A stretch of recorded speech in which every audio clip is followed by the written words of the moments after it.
Oşı өр-яңа магнит альбомның шығарылышында мына сәхнәдәге музыкантларның өлеше бик зур. Алар бүген сезне алкышлыйбыз.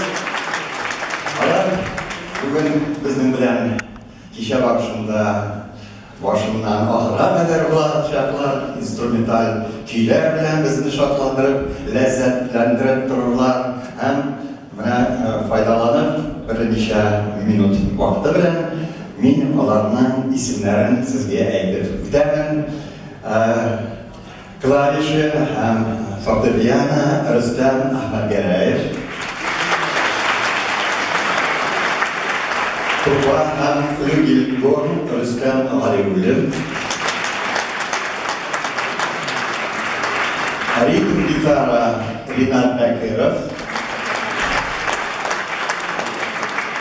бас-гитара Георгий Капустин, ударная Алексей Бец, концерт башында güzel уен коралы белән башкарды. Халыкара конкурслары лауреаты Айдана Карашева, ул безнең башыбызга. Һәм инде инструменталь ансамбльнең җитәкчесе, альбомда язылган әсәрләрнең аранжировщигы, мульти-инструменталист, ягъни мәсәлән, төрле музыкаль инструментларда бик уста уйный торган музыкантыбыз Талгат Хәсенов Мухамедов.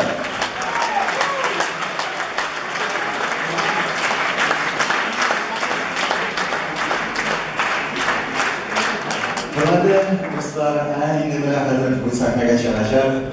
Jürçini qayda qına bulmasa da, qayda qına çıxış yasamasa da, Məskövdəmi, Qazandamı, Ufadamı, tamaşaçılar hər vaxt жылы alqışlar bilən başladı.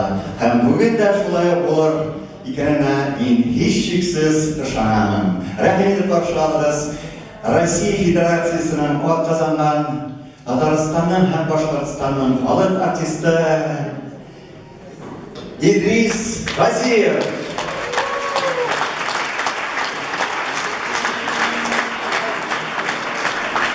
İcat Salim Süleyman'a icat edilen Sinan.